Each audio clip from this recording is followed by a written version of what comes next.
I was watching an interview between Rahm Emanuel and someone else, and I was incredibly bothered by his temerity. And are you open to options such as layoffs at this point? I know that's been something that you have not supported in the past. Well, who supports layoffs? I don't know anybody who supports layoffs.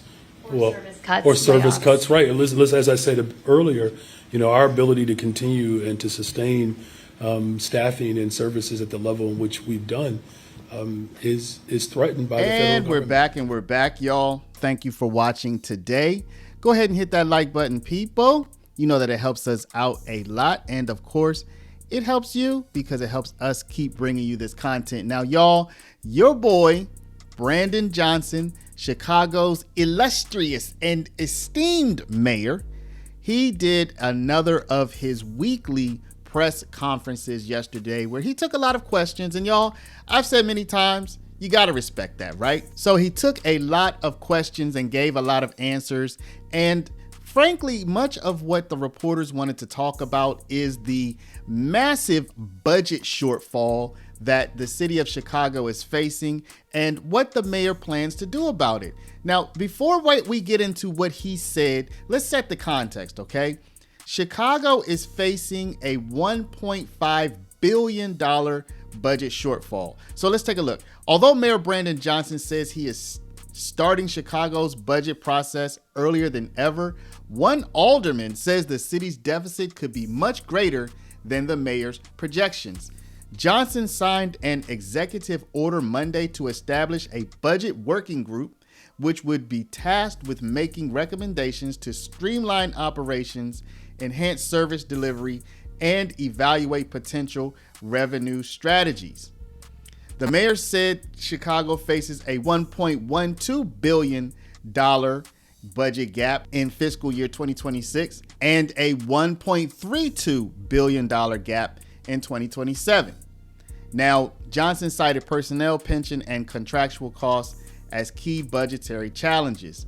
Now, there is an alderman, Scott, and I don't know how to pronounce that last name. Let's say W, Scott W. And he told the Center Square that the city's budget deficit is likely to be much greater than what the mayor's numbers indicate. Quote, "We're going to have a pretty significant shortfall. I would say it's going to be close to $1.5 billion, if not more, just because of the lack of cuts and reluctance by the mayor and his administration to do the things that were necessary, that a lot of us were talking about, that industries were talking about." So you're going to see this as you watch. The mayor is very reluctant to cut. He doesn't want to lay anybody off. He doesn't want to cut back services. He's talking about bringing in additional revenue. So listen, you have to understand, as a public servant, he doesn't want to start talking about he's going to lay people off. But y'all know what I'm going to say. If you've been watching this channel, you know that I'm about to say he spent $500, $600, $700, $800 million, right? On, y'all know what I'm about to say, on people that the federal government says do not have permission to be in the country, on people that the federal government wants to kick out of the country. This is the money that he could have spent on his constituents that he diverted, that his administration diverted to other people who are not even residents of the United States. And then in doing so, and it made himself and his city a target of the Trump administration, which is talking about withholding another $3 billion of funding because, like, hey, we're going to give it to you. You're just going to give it to them, right? So anyway, y'all, let's hop into some of these comments. This was a very insightful press conference. He even went after former Chicago mayor and prominent Democrat, former Barack Obama chief of staff, Rahm Emanuel. So more Democrat on Democrat violence, okay? if I can use that term. This press conference was chock full of all kinds of sound bites. So let's go ahead and hop right into it. Again, it can't be lost on us, though, that American cities are under attack by the Trump takeover. We're under attack. These are unique circumstances in that regard, where you have literally the erosion of what is sensible about our democracy that is happening right in front of us. We will have to use force. Let me just say this last part, because I think it's a healthy question. It's part of our overall dialogue. This is not a response just simply from government. We need people to organize and take it directly to the federal government, to push government to respond to working people. I'm going to do my part as an executive. I will. We will bring people together. We will assess and analyze every single possible option. And this city has to continue to lead the way when it comes to pushing back against the nastiness from this administration. I believe there's another big rally this weekend that's being planned. I would encourage people to participate in and join in those efforts. Just my follow-up. It's a different- This is the follow to the follow-up. Go ahead, you're fine. But No, actually, go ahead. It's actually about the crime trends. Okay.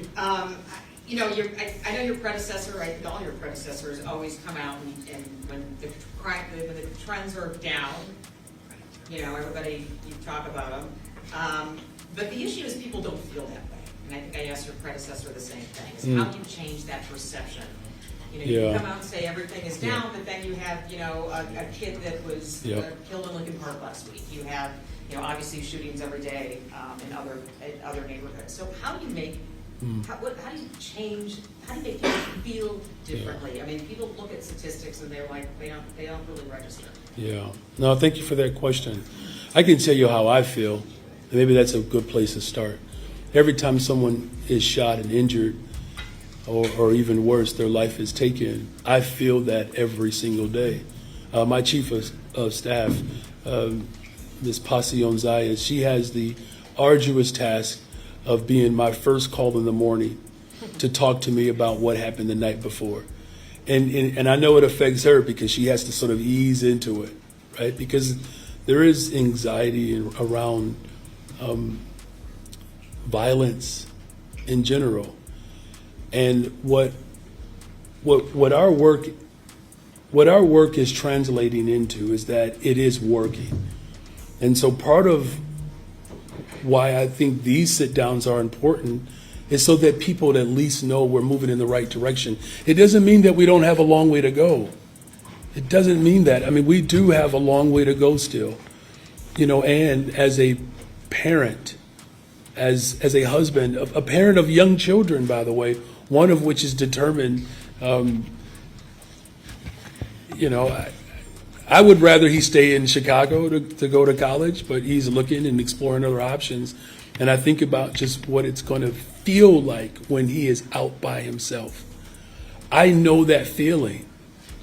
And what I want to convey to the people of Chicago is that the feeling of being insecure or unsecured is one that I grapple with every single day. But know that my entire administration is working hard every day to change the direction of this city. And we're doing that, but it's going to take all of us. All of us have to find ways to put our arms around our children. All of us have to do that. All of us have to find our ways, find a way to not just put our arms around people, but to show up for people, right? And look, the numbers are encouraging. Even the return that people are experiencing downtown, those investments are paying off. So we're going to just continue to tell people the truth, and we're going to find opportunities to give people a little bit more hope by building more affordable homes, providing mental health and support services. And then here's the last thing. We have to tell our own story, Chicago. I think it's pretty cool that our investments are up and violence is down. We have to tell that story. Most people don't even know that we're not the most violent city in America. We're not even the first top 25. And we have a responsibility to tell people that story, and we also have a responsibility to ensure that no one gets injured, no one gets hurt. And to the best of our ability, we're going to continue to do that. Thank you for that question. I was watching an interview between Rahm Emanuel and someone else, and I was incredibly bothered by his temerity. You know, look, there's a long sustained movement in this city that has pushed back against neoliberalism and the neoliberal agenda that work to set up austere budgets to ultimately undermine public accommodations. like the playbook that Donald Trump is running is a playbook that Rahm Emanuel executed in this city. And, you know, we didn't get here because we just happened to have a tyrant in the White House. We got here because someone gave him the script. And the shutting of schools, the firing of black women, privatizing our public education system is why the system is as jacked up as it is today. And yes, we have to ask more, but we have to also be clear about how we got here.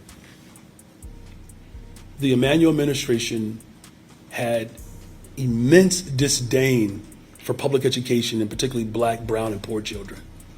And he was vocal about it.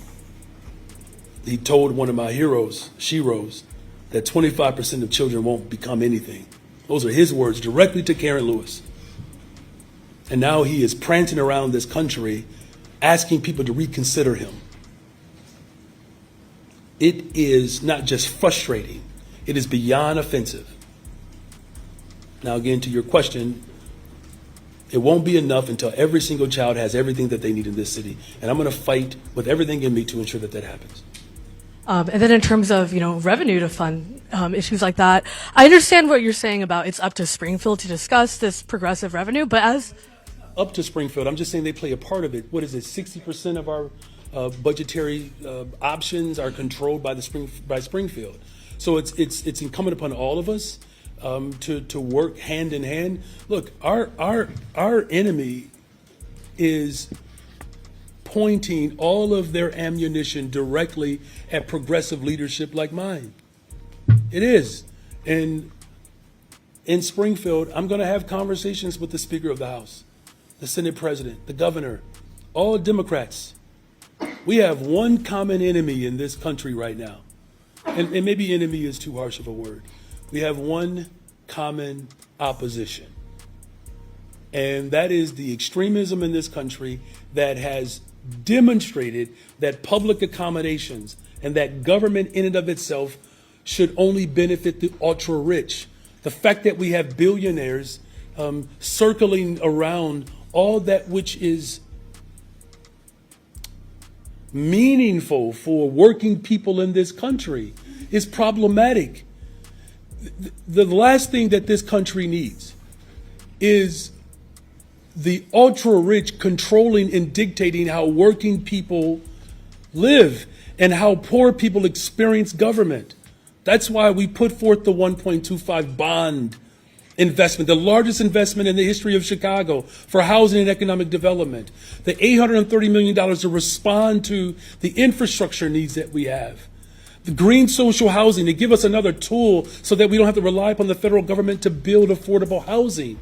These are all of the efforts that we've put forth, hiring more young people, growing our community colleges, investing in our public schools, making sure the behavioral and mental health support services are available, attracting more businesses, a city that is open for business, not for sale, for the sake of working people is what I ran on and is what I'm delivering in this moment.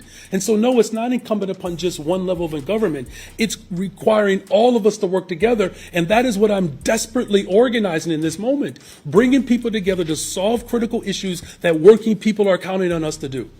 So when you meet with these state leaders, are there any specific new taxes you might want to propose, put your weight behind, such as another go at the progressive income tax, a corporate head tax? And you know where I stand on that issue, right? I think we should take on it all. And it's going to require us in this moment to have a little bit of gall and some political fortitude to show for working people. That's what they want. That's what they get out of me as mayor. No one in this room questions my values. You all don't question my values. You certainly don't question my motives. I'm going to repopulate this city with working people, and whatever it takes to do that, that's what I'm willing, and that's what I'm committing myself to. And are you open to options such as layoffs at this point? I know that's been something that you have not supported in the past.